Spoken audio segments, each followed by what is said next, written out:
Hi, my name is Joni, holistic health teacher, coach, and consultant. Thank you for being here. Today we're going to visit the topic of gratitude. Oh, gratitude. I can already hear the groans on this one. I've been there. Some days I'm still there. We all have trouble staying in gratitude. It's human nature, after all. As humans, our minds have a natural bias toward negativity. This is a natural protective measure buried deep in our subconscious minds to keep ourselves safe.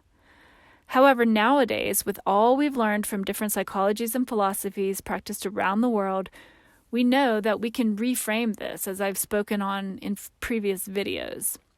One way to do this is to cultivate more gratitude. I fully realize this year has been incredibly tough for many. I'm right there with you. Maintaining gratitude has been crazy hard for everyone. For me, based on where I currently live, much of my gratitude has been for deep nature. You can scroll back to find that video, Deep Nature, but finding myself back in a place with wide open spaces during lockdown was a blessing I still feel lucky to have come by. I was not in a city. I was not near any large protests. The one big fire affecting our town was super scary, but most of us only had major smoke for a couple weeks, which was smothering, but our lives were not at risk for the most part, and things transmuted really quickly, fire put out, all was well. How quickly we forget all of these crazy things that happened this year, right? Gratitude can be tough if we are constantly looking outside of ourselves, comparing ourselves to others, or seeking external validation in any way. Stack all of this drama of 2020 on top of that, and it's just been tough. There's no other way to say it.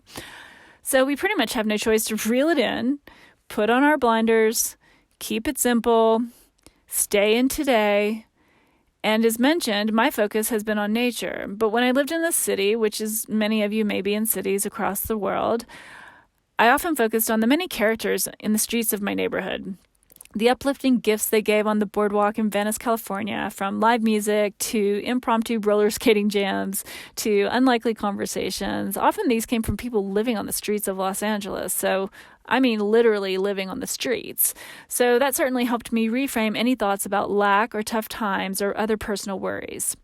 So let's continue to find thanks in fresh air, friendly folks, or loved ones who drive us crazy. After all, the people we are in relationship with most are often the people who drive us crazy, yet they are right there mirroring back to us exactly what we need to see and learn in that moment. Yep, another topic to come. Almost everyone can find a little more thanks somewhere in their lives.